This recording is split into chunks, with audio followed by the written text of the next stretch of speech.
Bonjour, je m'appelle Anne-Marie Fortin, je suis formatrice en littérature jeunesse, je suis également la fondatrice de la compagnie Pouce Carré.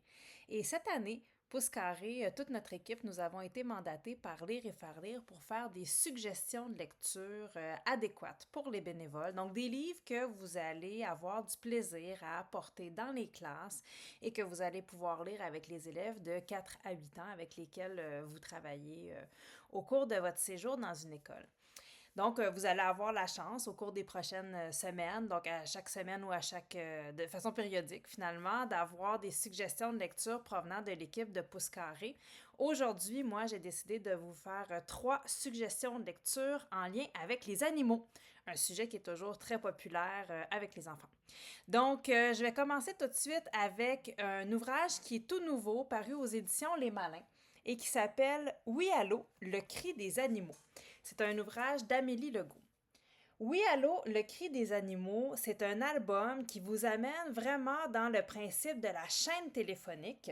Donc, vous allez avoir un premier animal qui appelle un autre animal, qui appelle un autre animal pour lui transmettre un message. L'astuce, c'est que tout au long de l'album, nous, on ne sait pas nécessairement quel est le message qui a été transmis.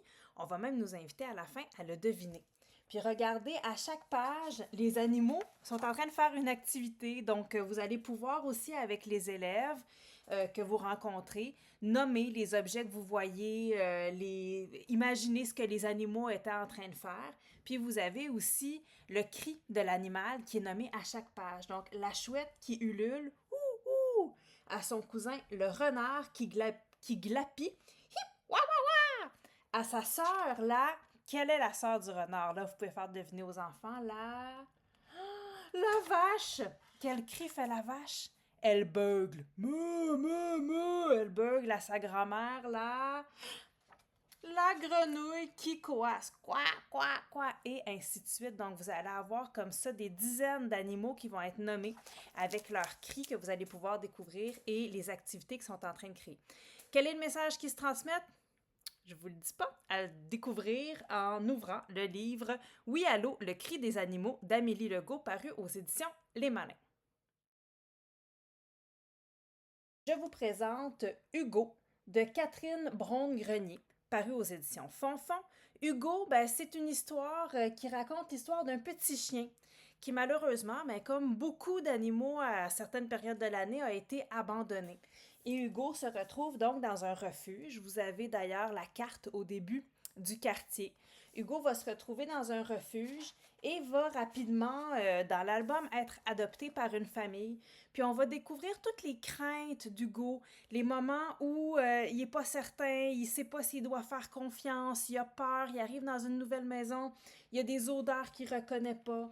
Donc, il se rappelle aussi les mauvais traitements qu'il avait subis et peu à peu, grâce à l'amour et à l'affection qu'il va recevoir dans cette famille, composée d'une jeune fille et de sa mère, Hugo va découvrir qu'il peut faire confiance puis qu'il peut avoir une belle vie. Avec parfois des petites craintes qui reviennent, mais il va être rapidement rassuré.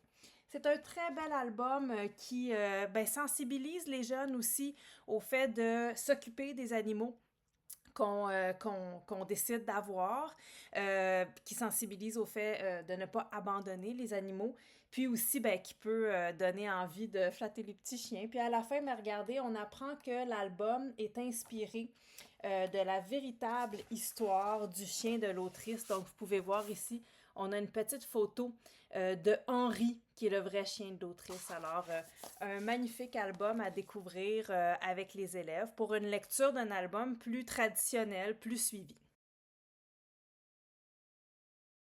Je vous présente maintenant un documentaire parce que ce ne sont pas tous les élèves qui aiment autant les histoires narratives. Il y en a qui vont vraiment être accrochés par l'information, par le fait documentaire. C'est ce que vous aurez avec toute la collection Mon Loulou Doc, paru aux éditions Méga Édition.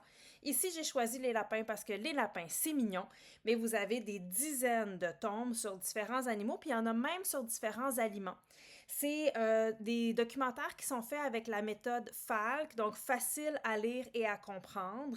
Si vous avez des jeunes qui lisent déjà un peu, vous pouvez vraiment les mettre à contribution avec cet album-là. Chaque documentaire est construit de la même façon, donc on va parler de l'alimentation, de l'anatomie, du caractère, des habitats, des soins et du vocabulaire autour de l'espèce rencontrée. Et c'est fait tout en illustration, mais aussi en photo. Alors, très peu de texte à chaque page, avec des photos pour nous aider à bien reconnaître les espèces animales. C'est un album, assurément, quand vous allez le lire avec les élèves, qui sera garni de i et de on et de ah. Et ils vont trouver ça mignon, mignon, mignon de découvrir les animaux. Vous pouvez travailler le vocabulaire avec eux. Par exemple, on nous apprend que les bébés des lapins sont des lapros. Combien de bébés a-t-elle? Donc, la maman a parfois 12 bébés en même temps. Vous pouvez compter avec eux et découvrir donc la biologie et l'histoire. Regardez comme ils sont mignons. Ben oui, ils sont mignons, les petits lapins.